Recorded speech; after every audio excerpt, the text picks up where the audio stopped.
माधवगढ़ नाम का एक छोटा सा गांव था। उस गांव में शंकर और गौरी नाम का एक प्यारा सा नौजवान जोड़ा रहता था। उन दोनों के पास ज्यादा पैसे या सुविधाएं तो नहीं थी, लेकिन वो दोनों बहुत खुश रहा करते थे।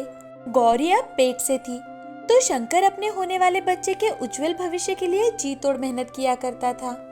गौरी, ये लो, ताजे फल है, सीधे खेत से लाया हूँ। भरपेट खाओ ये फल, जिससे हमारे बच्चे को वो सारा पोषण मिले जिसकी उसे जरूरत है। जी मैं तो खा लूंगी, पर आप भी खाइए ना मेरे साथ, मुझे अच्छा लगेगा। शंकर और गौरी के आपसी प्यार के कारण ही उनके सारे कष्ट ना के बराबर हो जाते थे। दोनों मिलकर बहुत ही खुशमिजाज जिंदगी जी रहे थे। पर मानो उनकी खुशियों को किसी की नजर लग गई। बच्ची के दुनिया में आते ही गौरी चल बसी। हे भगवान, तूने ये क्या कर दिया? मेरी गौरी ही मुझसे छीन ली। अब मैं कैसे जीऊंगा? मेरी इस छोटी सी गुड़िया का तो ख्याल किया होता। शंकर बहुत दुखी था। उसने कई दिनों तक खाने से भी मुंह मोड़ लिया था। शंकर की बेटी का पालन पोषण उसकी बुआ किया करती थी, पर कुछ ही दिनों बाद वो भी अपने घर चली गई। अब घर में बस शंकर और उसकी नन्ही सी बच्ची थी। शंकर उसके पास सोया था, तब उसे एक सपना आया। अजी सुनिए तो, उठिए भी। गौरी, तुम वापस आ गई मेरे लिए। तुम्हारे बिना मेरा हर एक पल कष्टदायक है। मुझे भी अपने साथ ले चलो गौरी। सुना आपने? हमारी बच्ची आपको बुला रही है। क्या आप उसे ऐसे ही लाचार छोड़ देंगे? तभी शंकर के दिल में जैसे चुभन होने लगी। शंकर रोते हुए बोला, मुझे माफ करना, मैं अभी तुम्हारे साथ नहीं आ सकता। हमारी बिटिया को मेरी जरूरत है। पल के खुलने पर शंकर उठ गया और अपनी बेटी को गोद में लेकर, मेरी गुड़िया, अपने पिता को माफ कर देना। मैं तुमसे वादा करता हूँ, मैं तुम्हें कभी भी किसी चीज की कोई कमी नहीं होने दूंगा। शंकर की बेटी उसके जीवन में आशा की एक नई किरण लेकर आई थी, इसीलिए शंकर ने उसका नाम भी आशा रखा। जैसे जैसे आशा बड़ी होती गई, वो भी अपने पिता से बहुत जुड़ गई। एक दिन खाना खाने के बाद दोनों बाप बेटी तारों को देखने के लिए बाहर लेटे थे कि तभी आशा ने अपने पिताजी से कहा, पिताजी, आज गुरुजी ने कहा कि भगवान हर जगह नहीं हो सकते और इसीलिए उन्होंने माँ बनाई है, पर मेरे पास तो माँ ही नहीं है पिताजी। आशा, तुम्हें पता है, तुम्हारी माँ हमें ऊपर से देखा करती है।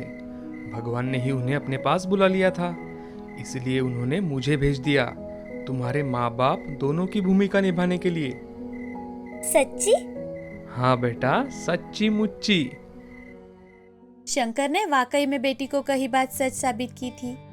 उसके खाने से लेकर चोटी बनाने तक, उसकी पढ़ाई से लेकर उसे सही आदतें सिखाने तक सभी जिम्मेदारियां निभाता था शंकर।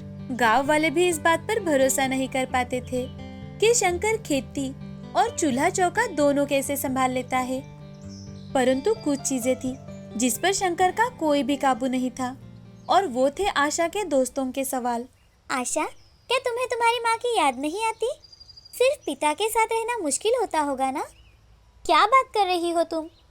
मेरे पिताजी ही मेरी दुनिया है। रही बात माँ की, उन्होंने मुझे कभी छोड़ा ही नहीं। पिताजी कहते हैं वो हमें दूर से देखती है। आशा के ऐसे कहते ही उसकी सारी सहेलियां उस पर हंसने लगी। ये देख आशा वहां से चली जाती है। उस रात आशा को रोते देख शंकर समझ गया था कि उसकी सहेलियों ने उसे कुछ कहा होगा। शंकर आशा का मन अच्छा करना बखूबी से जानता था। शंकर ने उसकी मनपसंद की कद्दू की सब्जी बनाई और खाने की थाली लेकर आशा के पास गया।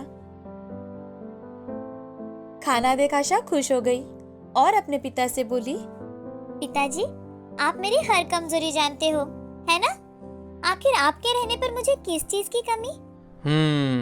तो ये बात थी। बिटिया रानी, देखो, अपनी माँ को याद करना गलत नहीं है, पर कभी ये मत समझना कि तुम अकेली हो। मैं हमेशा तुम्हारे पीछे तुम्हारा साया बनकर खड़ा हूँ। दोनों एक दूसरे के गले लग जाते हैं और ऐसे ही कुछ और साल बीत जाते हैं। आशा अब बड़ी हो गई थी।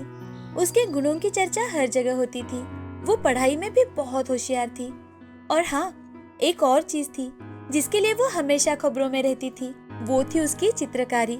गांव के लोग मानते थे कि वो अपने गुणों से कलेक्टर या फिर कोई अफसर बन जाएगी, लेकिन आशा अपने चित्रकारी के काम में बहुत लीन रहती थी और उसे इतने ईमानदारी से काम करते देख शंकर भी बहुत खुश था। कुछ ही सालों में शंकर अपने जिगर के टुकड़े की शादी एक भले इंसान से कर देता है। बेटी, हमेशा खुश रहना और अपने इस पिता को याद करते रहना। पिताजी, आप तो मेरी दुनिया हो, मैं आपको कैसे भूलूंगी। आशा हमेशा ही शंकर से जुड़ी रही। कुछ साल बीत गए। आशा ने एक प्रोग्राम के लिए शंकर को शहर में बुलाया था। शंकर के लाख ना कहने पर भी आशा ने उसकी एक ना सुनी और अपने पिता को शहर बुला ही लिया। शंकर को बड़े ही आदर सत्कार से आशा अपने घर ले आई। वहाँ से थोड़ा आराम करने के बाद दोनों प्रोग्राम के लिए निकल गए। वहाँ जाते हुए शंकर आशा से, बेटी, हम कहाँ जा रहे हैं? आप जल्दी ही जान जाएंगे पिताजी। कार से बाहर निकलने पर शंकर ने देखा बड़ी बड़ी बिल्डिंग है। दोनों अंदर जाने लगे। अंदर जाते ही शंकर ने देखा बहुत सारी पेंटिंग सामने बड़ी सी दीवार पर देखने के लिए लगाई गई है।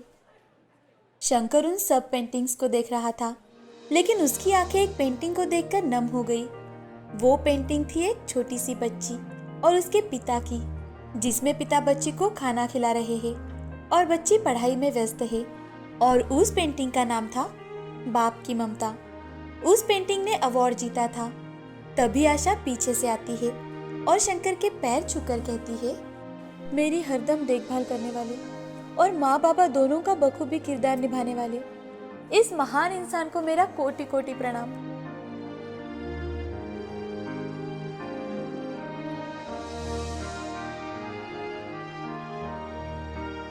पिता घर की ठोस नींव होते हैं, जिनके साए के अंदर हमें किसी प्रकार का भय या फिर कष्ट नहीं होता। उनके प्रेम की तुलना हवा से की जा सकती है, जो हमारे साथ रहती तो हरदम है, पर हमें आभास नहीं होता। मुंबई नाम के शहर में राजू नाम का एक मजदूर रहा करता था। उसके घर में उसकी पत्नी राधा और बेटी रिया रहा करती थी। राजू हर रोज मजदूरी का काम किया करता था और उसी से आए पैसों से अपना घर चलाता था। वो बड़ा ही ईमानदार इंसान था। अगर वो किसी से भी पैसे या फिर कुछ भी उधार लेता तो उन्हें अपने कहे अनुसार ही वापस करता था। लेकिन एक दिन अचानक से काम करते करते राजू को चक्कर आ जाते हैं और वो पहली मंजिल से नीचे गिर जाता है। तो वहाँ पर काम करने वाले मजदूर राजू को अस्पताल लेकर जाते हैं। 2-3 दिन बाद राजू को डिस्चार्ज मिल जाता है। घर आने के बाद राधा राजू से, अजय, ये सब क्या हो गया? अच्छा खासा तो चल रहा था हमारा और बीच में ही ये सब। मेरी तो सोच सोच कर जान जा रही है। तभी राजू धीरे से, अरे राधा, तुम चिंता मत करो, मुझे कुछ नहीं हुआ है, मैं जल्द ही ठीक हो जाऊंगा। क्या कुछ नहीं हुआ आपको? देखिए तो कितना लगा है आपको। आपके तो पैर की हड्डी भी टूट चुकी है। अरे राधा, पहले तुम शांत हो जाओ। देखो, मैं देख सकता हूँ, बात कर सकता हूँ, और हाँ, ये देखो, हाथ भी मेरे अच्छे से काम कर रहे हैं। थोड़े दिनों में बाकी का भी सब ठीक हो जाएगा। राजू की बातें सुनकर राधा के जान में जान आ जाती है और वो राजू को खाना देकर दवाइयाँ दे देती है। अब कुछ दिन ऐसे ही बीत जाते हैं। राधा के पास थोड़े बहुत पैसे जमा किए हुए थे, वो सारे के सारे खत्म हो गए थे। अब उसे घर का खर्चा कैसे चलेगा, इसका बहुत ज्यादा टेंशन आ चुका था। अगले दिन राधा ने सिर्फ चावल बनाए और सभी को खाने को दिए। ये देख राजू समझ चुका था कि घर में राशन खत्म हो चुका है। राधा, तुम्हारे पास के सारे पैसे खत्म हो चुके हैं ना? जी, लेकिन मैं सोच रही हूँ कि कुछ काम ढूंढ लूं। हाँ राधा, मैं समझ सकता हूँ। मेरी इस हालत की वजह से तुम पर मुसीबतों का पहाड़ आ पड़ा है। आप चिंता मत कीजिए, मैं कुछ करती हूँ। राधा आज बहुत दिनों बाद घर से बाहर निकली थी। वो राशन लेने के लिए दुकान पर जाती है और वहाँ से आते वक्त उसकी नज़र पड़ोस की दुकान पर जाती है, जहाँ पर एक आटा पीसने की दुकान थी और लोगों की बड़ी लाइन लगी हुई थी। ये देख राधा मन ही मन, मेरे घर में भी तो हमारी पुश्तैनी चक्की है। अगर मैं उसे शुरू करूँ तो मुझे कुछ पैसे भी मिलेंगे और इनका ध्यान भी अच्छे से रख पाऊंगी। ये सोच मन में आते ही राधा झट से घर आती है और अपनी पुश्तैनी चक्की निकालकर उसे शुरू करने का प्रयास करती है। राजू उसे बेड पर लेटे लेटे ही क्या करना है ये बताता है। बड़ी मेहनत के बाद राधा चक्की शुरू कर पाती है। जब चक्की शुरू हो जाती है तो ये देख राधा बहुत खुश हो जाती है और अपने पति से, अजी, अब मैं लोगों को आटा पीस के दिया करूँगी ताकि कुछ पैसे मिल सके। तभी रिया अपनी माँ से कहती है, माँ, ये मुंबई शहर है, मुंबई शहर में किसके पास इतना टाइम है जो तुम्हारे पास आएंगे और लाइन में खड़ा रहकर राशन पिसवाएंगे। अरे ऐसे कैसे नहीं आएंगे, आटा तो सबके घर में लगता ही है ना। मैं राशन लेकर आ रही थी तो वहाँ पर बहुत भीड़ थी आटा पिसवाने के लिए। माँ, अब तो सब कुछ ऑनलाइन चलता है। मेरी सहेली बता रही थी कि उसके यहाँ दूध तक उसकी माँ ऑनलाइन मंगवाती है। क्यों ना हम भी ऑनलाइन आटा बेचें? जिसे ज़रूरत होगी वो कॉल करके बोल देगा। लेकिन बेटा, मैं ये सब कैसे करूँगी, मुझे तो कुछ भी नहीं आता। माँ, मैं हूँ ना, मैं सब तुम्हें सिखा दूंगी। मेरी सहेली ने मुझे सब कुछ सिखाया है। मुझे तो मोबाइल चलाना भी सिखाया है उसने। मेरी बच्ची, तेरी बात बिल्कुल सही है, लेकिन हमारे पास मोबाइल भी तो नहीं है। माँ, हम इंस्टॉलमेंट पर मोबाइल खरीदते हैं। हर महीने थोड़े थोड़े पैसे चुकाने पड़ते हैं उसमें। लेकिन बेटी, अगर नहीं कर पाए तो? अरे ऐसे कैसे नहीं कर पाएंगे माँ? ये ऑनलाइन का ज़माना है माँ, और यहाँ आजकल लोगों को सब कुछ अपने घर पर मिल जाए तो बहुत है। मेरी बच्ची कितनी बड़ी हो गई है। माँ, रिया और राधा बातें कर ही रहे थे कि तभी राजू, अरे राधा, तुम हरीलाल की दुकान से ही राशन लाना, उन्हें मेरा नाम बताना मत भूलना। वो तुम्हें 2 महीने की मोहलत ऐसे ही दे देंगे। और हाँ रिया बेटा, तुम अपनी सहेली की मदद से इंस्टॉलमेंट पर अच्छा सा एक मोबाइल लेकर आओ। और हाँ, जरा सोच समझ कर लाना सब कुछ। ठीक है पापा। अब राधा राशन लेकर आती है और रिया मोबाइल। रिया को मोबाइल चलाते देख राधा, ये तो बहुत अच्छी बात है बेटा कि तुम्हें मोबाइल चलाना आता है, लेकिन अब हम ऑनलाइन आटा बेचेंगे कैसे? रिया अपने मोबाइल में सारे फंक्शन सेट कर लेती है और व्हाट्सएप पर अपनी सारी सहेलियों के नंबर सेव कर एक ग्रुप बनाती है। उस ग्रुप पर अपने माँ के नए काम के बारे में इंफॉर्मेशन सेंड करती है। साथ ही उनके पहचान के लोगों में भी ये मैसेज फॉरवर्ड करने के लिए कहती है। और अपनी माँ से, माँ, हमें ग्राहकों को उनके घर तक आटा पहुँचाना होगा। हम ये सारा आटा पैक करके रखते हैं जिससे ऑर्डर आने पर जल्द से जल्द डिलीवरी दे जा सके। मतलब? अरे माँ, सारे अलग अलग आटे 1 किलो, 2 किलो, 5 किलो के बैग में रखेंगे और जैसे ही ऑर्डर आएंगे उनके घर का पता लेकर हमें उनके पते पर पहुंचाना होता है। तुम आटे के दाम भी फिक्स कर लो माँ। अच्छा, इसका मतलब जब किसी ने अगर मोबाइल पर हमें आटे के ऑर्डर्स दी तो हमें उसके घर के पते पर पहुंचाना है उस आटे को और फिर वो हमें पैसे देंगे, ऐसे ही ना?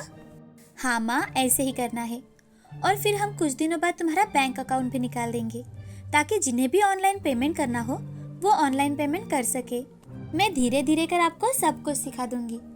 अच्छा हुआ बेटी कि तुम्हें ये सारी बातें पता है, नहीं तो हमारा क्या होता। रिया एक चार्ट बनाकर अपने घर के बाहर लगा देती है। दोपहर के समय राधा को आटे के लिए कॉल आता है तो राधा एक पेपर पर नाम और पता लिख लेती है और उन्हें क्या क्या चाहिए ये भी। अब राधा राजू से, अजी आज आटा देने का पहला ऑर्डर आया है, मैं अभी देकर आती हूँ, तब तक आप अपना ख्याल रखना, ठीक है? हाँ राधा, तुम मेरी बिल्कुल चिंता मत करो, मैं बिल्कुल ठीक हूँ। और हाँ, पहले तुम तुम्हारा ऑर्डर देकर आओ। और हाँ, पैसे गिन कर लेना। जी मैं अभी गई और अभी आई। ऐसा कह राधा 1 किलो गेहूं का आटा पैक करती है और बताए हुए पते पर पहुंचा देती है। ये देख आगे वाला कस्टमर, इतनी जल्दी आपका ऑर्डर आ भी गया, चलो अच्छी बात है। जी मैं यही पड़ोस की गली में रहती हूँ तो जल्दी आना हुआ। ये लीजिए आपका आटा, और हाँ मुझे इसकी रोटी कैसी बनी ये जरूर बताना। जी जरूर। कस्टमर राधा को पैसे दे देती है। राधा पैसे लेकर अपने घर लौटती है। घर आकर राधा वो पैसे भगवान के सामने रख देती है और हाथ जोड़कर अपने काम के लिए दुआ करती है। अजी देखिए, हमारी पहली कमाई है, मैं आज बहुत ज्यादा खुश हूँ। अरे राधा, ये तो बस शुरुआत है, अब तो आगे तुम्हें इससे भी ज्यादा काम करना पड़ेगा। अब कड़ी मेहनत करने के लिए अब से ही तैयार हो जाओ तुम। आपके मुंह में तो घी शक्कर हो। और हाँ, मैं हमेशा मेहनत करने के लिए तैयार हूँ। राजू और राधा बातें कर ही रहे थे कि तभी रिया घर में आकर अपनी माँ से, अरे माँ, अभी अभी 2 ऑर्डर्स आए हैं, एक 5 किलो आटे का और एक ज्वारी के आटे का। जल्दी से मुझे ऑर्डर पैक कर दो, मैं अभी देकर आती हूँ। हाँ ये लो, संभल कर जाना बेटी। अब रिया दूसरा ऑर्डर दे आती है और आए हुए पैसे रिया अपने माँ को दे देती है अब मोबाइल की सहायता से राधा को हर रोज 10 से 15 ऑर्डर आने लगे। ये देख राजू भी बड़ा खुश था। अब बैठे बैठे राजू भी राधा की मदद करने लगा। राधा और रिया दोनों मिलकर ऑर्डर्स पूरे करने लगी। अब उनका सब कुछ ठीक चल रहा था। अब राजू भी कई हद तक ठीक हो गया था। राधा का पूरा परिवार हंसी खुशी रहने लगा। अब उनके घर में कोई भी समस्या नहीं थी। उन्होंने अपनी सारी उधारी भी चुकती कर दी थी। अब तीनों मिलकर कमाते थे। ये सब राधा की कड़ी मेहनत और रिया की समझदारी की वजह से हुआ था। उन्होंने अपनी सारी मुश्किलों को दूर कर दिया था। इस कहानी से हमें ये सीख मिलती है कि कड़ी मेहनत के दम पर हम हमेशा हमारी मंजिल हासिल कर लेते हैं। समय कितना भी कठिन क्यों ना हो, कठिन समय जाने के बाद अच्छा समय जरूर आता है।